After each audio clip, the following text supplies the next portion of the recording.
الذين آمنوا وتطمئن قلوبهم بذكر الله ألا بذكر الله تطمئن القلوب ألا بذكر الله تطمئن القلوب. السلام علیکم ورحمۃ اللہ وبرکاتہ. میں امید کرتی ہوں آپ سب ایمان اور صحت کی بہترین حالتوں میں ہوں گی انشاءاللہ تعالی. آج کا ہمارا ٹاپک ہے مجھے سکون چاہیے، جو کہ ہر انسان کی ضرورت ہے اور ہر انسان چاہتا ہے کہ اسے سکون ملے زندگی میں، اور ہر انسان کہیں نہ کہیں اپنا سکون تلاش کر رہا ہے. تو آج ہم اس ٹاپک کو ڈسکس کریں گے قرآن کی روشنی میں. اعوذ باللہ من الشیطان الرجیم، بسم اللہ الرحمن الرحیم، اللہم فقہنا فی الدین، آمین. سورہ رعد آیت نمبر 28. الذین آمنوا وتطمئن قلوبهم بذکر اللہ الا بذکر اللہ تطمئن القلوب. ایسے ہی لوگ ہیں وہ جنہوں نے اس نبی صلی اللہ علیہ وسلم کی دعوت کو مان لیا ہے اور ان کے دلوں کو اللہ تعالیٰ کی یاد سے اطمینان نصیب ہوتا ہے. خبردار رہو، اللہ کی یاد ہی وہ چیز ہے جس سے دلوں کو اطمینان نصیب ہوا کرتا ہے. اس آیت میں جو لفظ اطمینان استعمال کیا گیا ہے، اس لفظ اطمینان میں انسانی جذبات کے بہت سے رنگ ہیں. فار ایگزامپل کنات، تسکین، سکون، خوشی، تحفظ، اعتماد. یہ تمام اطمینان کے مختلف رنگ ہیں اور یہ سب کیفیات انسان کو پسند اور مطلوب ہیں. تسکین جو لفظ ہے اس کا تعلق جسم کی حالت سے نہیں ہے. جسم ہو سکتا ہے بہت آرام کی کیفیت میں ہو لیکن تسکین نہ مل رہی ہو، اطمینان پھر بھی حاصل نہ ہو، تو یہ اندر کا احساس خود انسان کو بتا رہا ہے کہ اے انسان، تو صرف جسم نہیں بلکہ تیرے اندر ایک اور چیز روح بھی موجود ہے. تو پتہ چلا کہ چین اور اطمینان کا تعلق دراصل انسان کے روحانی وجود سے ہے. ہمیں دنیا میں ایک غلط تاثر دیا گیا ہے کہ تم جتنا زیادہ بازار جا کر چیزیں خریدو گے اتنے زیادہ خوش رہو گے، مطمئن رہو گے. ایسی آسائشیں آج بازار میں موجود ہیں کہ انسان حیران ہوتا ہے. ایک آئس کریم ہی خریدنا پریشانی کا باعث ہے کہ کون سی خریدیں، کیونکہ اس میں انواع و اقسام کے ذائقے اور نام برانڈز موجود ہیں. اشتہارات میں بھی یہی دکھاتے ہیں فلاں چیز، مثلا بستر کا گدا خرید لیا تو انسان خوش ہو گیا اور اب گھروں کے اندر خوشی و اطمینان ہے، جبکہ یہ جھوٹ ہے. اگر ہم حقائق کو دیکھیں تو پتہ چلتا ہے کہ بازار چیزوں سے بھرے پڑے ہیں مگر چین ناپید ہوتا جا رہا ہے. اور چین اور چیز ہے جو بازار میں نہیں ملتا، یعنی کہ چین وہ چیز ہے جو بازار میں نہیں ملتا. سامان راحت اور چیز ہے، راحت دل و جان اور چیز ہے. تو دنیا میں بے چینی بہت ہے، بے قلی بڑھ گئی ہے، لوگوں کو سکون میسر نہیں.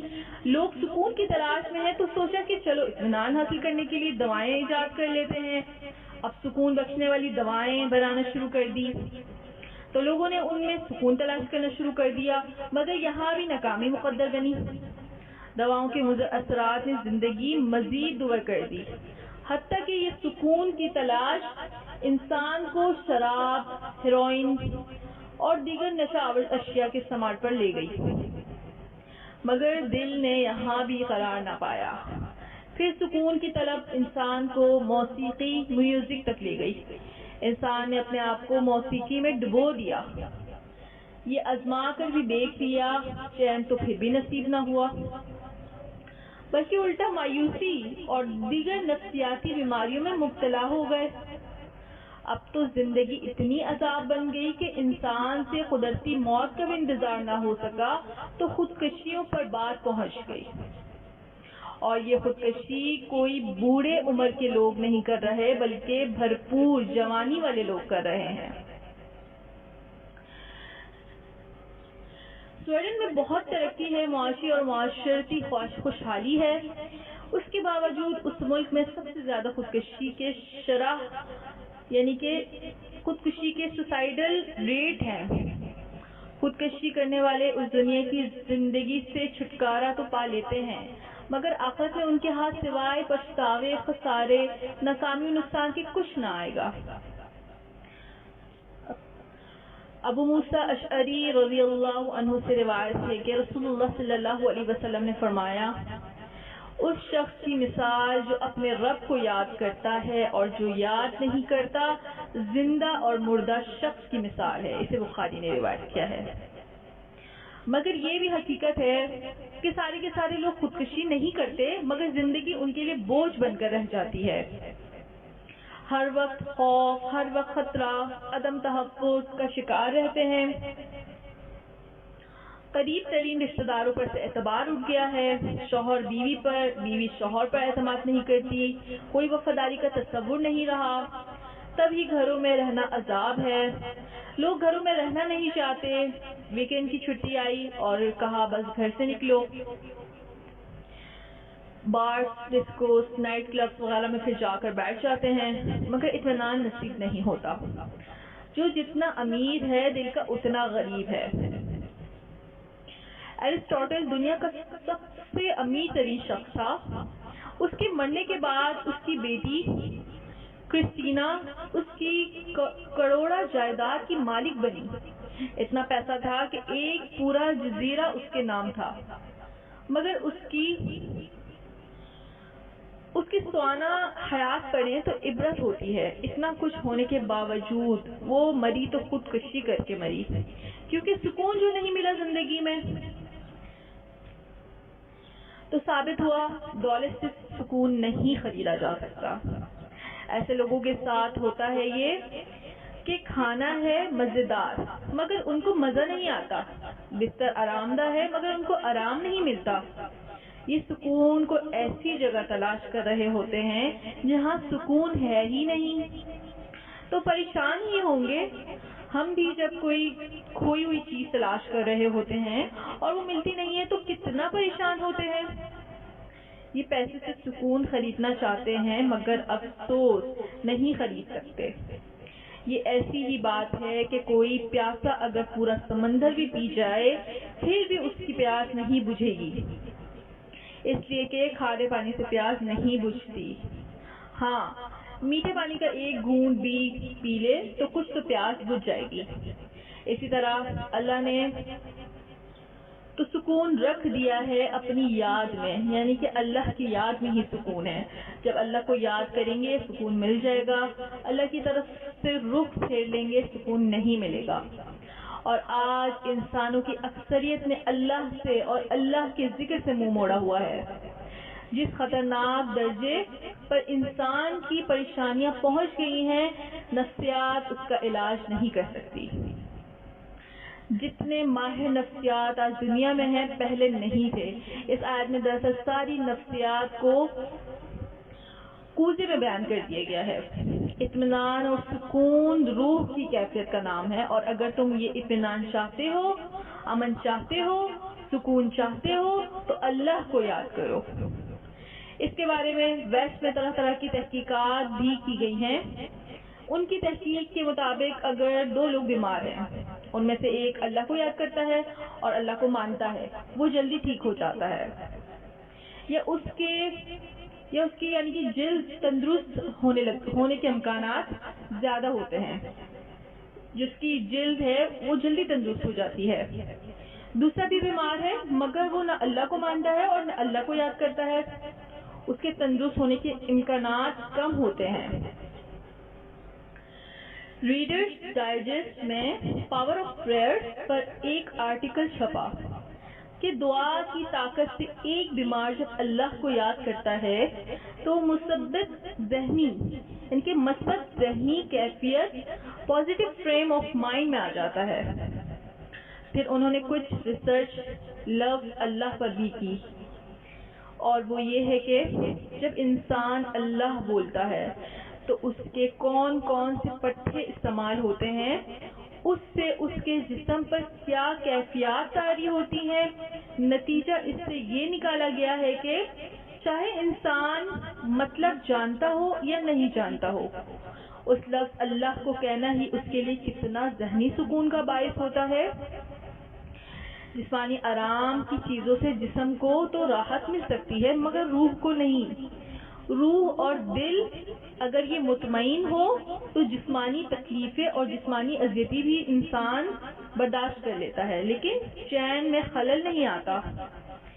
امام ابن تمیمہ رحمۃ اللہ علیہ فرماتے ہیں، ان کے بارے میں یعنی کہ امام ابن تمیمہ رحمۃ اللہ علیہ کے بارے میں کہتے ہیں کہ جب ان کو دین کے راستے میں سزائیں دی جا رہی تھی تو وہ کہتے تھے ان جنتی معی یعنی میری جنت تو میرے ساتھ ہے، جو میرے اندر کا اطمینان ہے تو تم اس تک پہنچ ہی نہیں سکتے، چاہے میرے جسم کو کتنی ہی تکلیف دے لو، چاہے اس پر تم کتنا ہی تشدد کر لو، میرے اندر کے امن کو تم نقصان نہیں پہنچا سکتے۔ امن اطمینان دراصل ایمان سے آتا ہے، ایمان کے بغیر اطمینان حاصل نہیں ہو سکتا، ناممکنات میں سے ہے، پھر انسان کا عمل صالح اس کو مزید اطمینان کی کیفیت میں لے جاتا ہے۔ مثال کے طور پر کسی کو سخت صدمہ پہنچا اور دوسرے کو بھی ویسی تکلیف پہنچی، مثلا کوئی جانی یا مالی نقصان پیش آ گیا، ایک شخص جو اللہ کو یاد نہیں کرتا غم اس پر بھی پڑا ہے اور وہ بھی اپنا غم بھلانے کی کوئی ترکیب تو کرے گا۔ کیا کرے گا؟ مثلا نشہ کیا، لیکن جب وہ ٹوٹے گا تو پھر غم تازہ، اگر گولی کھا کر سوئے گا جاگے گا تو پھر وہی صدمہ، میوزک کب تک سنے گا، کبھی تو میوزک بند کرے گا، جو ہی بند کرے گا غم تازہ ہوگا۔ ہو سکتا ہے کہ کوئی مووی لگا لے یا گانے سننے بیٹھ جائے، تھوڑی دیر تک تو اس سے توجہ ہٹ جائے گی، غم نہیں ہٹے گا بلکہ مزید گھبراہٹ، مزید بے چینی ہوگی، اور مووی یا میوزک سے غم کی تلافی بھی نہیں ہوگی، کوئی جزا بھی نہیں ملے گی غم اٹھانے کی۔ ایسا شخص تو دراصل غم کو اور بڑھا رہا ہے، اسے ملٹیپل کر رہا ہے۔ اب دوسرا شخص ہے جو ان حالات میں اللہ کو یاد کرتا ہے، دعائیں کرتا ہے، نماز پڑھتا ہے، اللہ سے تعلق قائم رکھتا ہے۔ اب اس شخص کو کیا فائدہ ملے گا؟ نہ صرف غم کو بھولے گا بلکہ رفتہ رفتہ اس کو غم اٹھانے پر اجر ملے گا۔ اللہ پھر اس کے غم کی تلافی بھی کرے گا، اللہ اس کی توجہ بھی ہٹائے گا اور غم بھی ہٹائے گا، اس کے دل کی جلن اور کڑن کو آرام ملے گا، وہ مادی نقصان اس کی روح کو نقصان نہیں پہنچائے گا، اس کے ذہن کو مفلوج نہیں کرے گا۔ قرآن پڑھے گا تو پتہ چلے گا کہ یہ تکلیف جو تم کو پہنچی ہے تمہارے لیے اجر کا باعث بنے گی، تم ایسی جنتوں میں رہو گے جہاں نہ خوف ہوگا نہ غم کا شکار ہوں گے۔ لوگ دنیا میں چین اور سکون تلاش کرتے ہیں، حالانکہ اللہ نے اس کو جنت میں رکھ دیا ہے، اور جنت میں پہنچنے کا جو ذریعہ ہے اس میں بھی سکون ہے، یعنی اللہ کی یاد۔ تو جو لوگ اللہ کو یاد کرتے ہیں دنیا میں کیسی بھی آفت میں پڑ جائیں یا کسی بھی آفت پر گزر جائیں وہ کبھی ذہنی امراض کا شکار نہیں ہوتے۔ صحابہ کرام رضی اللہ عنہم کی مثال ہمارے سامنے ہے، ان کو کیسی کیسی اذیتیں دی گئی مگر وہ ڈٹے رہے۔ کیوں؟ وہ ذہنی طور پر طاقتور تھے، مطمئن تھے کہ حق پر ہیں۔ ہم تو ذرا اسی باتوں میں پریشانی مایوسی میں مبتلا ہو جاتے ہیں، جبکہ اطمینان تو اللہ کی ہی یاد سے ملتا ہے۔ جب کوئی پریشانی آئے تو یعقوب علیہ السلام کی طرح انسان رویہ اپنائے، جب یوسف علیہ السلام کی جدائی میں انہوں نے دعا کی تھی۔ سورہ یوسف آیت نمبر 86 میں آتا ہے انما اشکو بثی وحزنی الی اللہ، میں اپنی پریشانی اور غم کی فریاد اللہ ہی سے کرتا ہوں۔ اللہ کو یاد کریں گے تو صلے کی امید پیدا ہوگی۔ امید انسان کو ٹوٹنے نہیں دیتی، نہ ہی انسان کو بیمار ہونے دیتی ہے۔ رسول اللہ صلی اللہ علیہ وسلم نے فرمایا آگاہ ہو جاؤ، دنیا اور جو کچھ دنیا میں ہے اس پر اللہ کی لعنت ہے، سوائے اللہ کے ذکر کے اور ان چیزوں کے جن کا اللہ سے تعلق اور واسطہ ہو، اور سوائے عالم اور متعلم کے۔ اسے ترمذی اور ابن ماجہ نے روایت کیا ہے۔ حقیقت ہے کہ اگر دنیا کو صرف دنیا کے لیے حاصل کیا جائے گا تو اللہ سے کاٹ کر حاصل کیا جائے گا، لہذا چین نہیں ملے گا۔ اور جب دنیا کی نعمتوں کو اللہ کے نام کے ساتھ استعمال کیا جائے گا اور اللہ کی خاطر استعمال کیا جائے گا تو چین حاصل ہوگا۔ اور اگر دنیا کو اللہ کے بتائے ہوئے طریقے سے برتیں گے تو یہ بھی ذکر اللہ ہے،